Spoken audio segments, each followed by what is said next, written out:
It's now my pleasure to introduce our partner in this process, Ziyad Marar, who is the Executive Vice President of our publishers, Sage. Would you give him a warm welcome?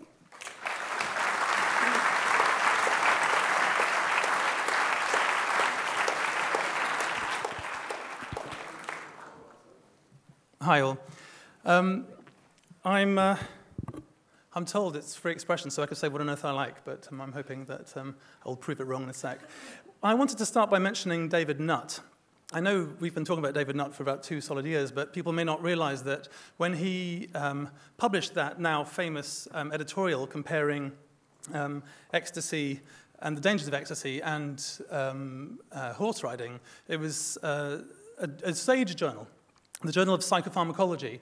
And we at Sage, when we watched the consequences of that small step that he took, that logical seeming step where he generated a complete storm of protest and made some powerful enemies and eventually was sacked by Alan Johnson, the then Home Secretary, we at Sage were looking on aghast at this, as I'm sure pretty much everyone in this room was doing. It seemed like the moral of the story was that speaking your mind is at least as dangerous as riding horses. So I was sort of wondering about other examples of infringements on academic freedom, and as it happens, was at a memorial of a Sage author only earlier today, and during one of the eulogies, heard an example that was very much like the David Nutt case.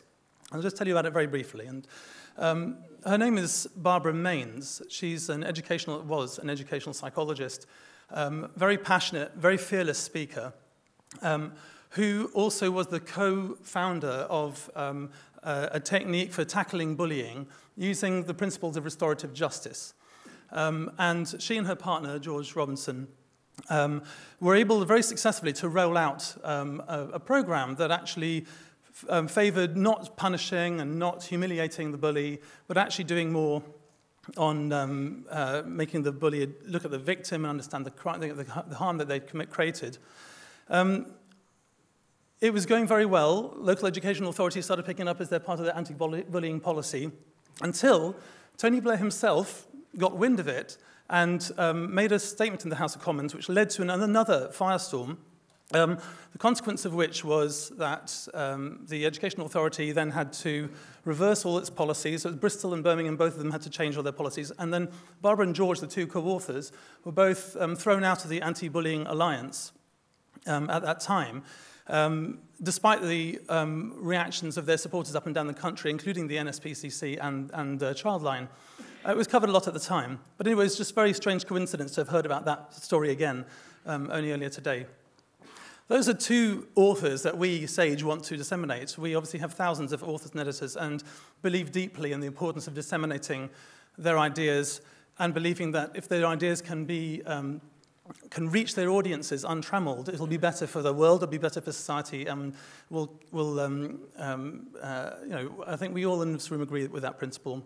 And it's in that context that we at Sage have designated 2011 to be the year of the author. So we're focused on various events to try and promote authorship, none of which are more important than this one tonight. Sponsoring the Index to Censorship Freedom of Expression Awards has been the kind of highlight for us in a whole sequence of plans to support authorship around the world. And we're very, very proud that we publish the magazine. It's incredibly important to us that we do. I should just mention to you that the subscriptions that I don't know if you're aware, but you'll actually have a subscription. And in virtue of having joined this evening tonight, built into your attendance is actually a price of a digital subscription. You just have to come to the stand and give us your details to actually switch that on. But I do recommend you look at the issues and look at the sheer quality and skill that Jo Glanville and her team bring to actually each of the issues of the magazine. I'll just finish by saying how much we valued our relationship with Index in general terms. We do find everyone at Index to be a constant source of real inspiration. John Kampfner is a particularly dynamic and indefatigable partner, and it's very hard to keep up with him, as I'm sure you all know. But the organization as a whole, I think, is filled with dynamic, motivated, incredibly effective people, providing intelligent commentary on complex issues, but also revealing themselves to be phenomenally effective campaigners, and have very, very strongly taken the lead in changing the likely outcome for English libel law. And that's no mean feat, and actually a consequence of which will mean that authors and we publishers will be able to publish and a little more fearlessly in the future. So I actually think we should give Index a round of applause for that.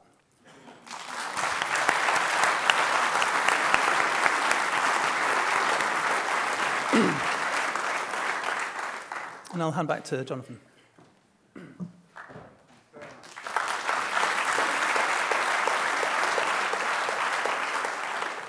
Ziyad, thank you very much, and we mutually cherish the relationship.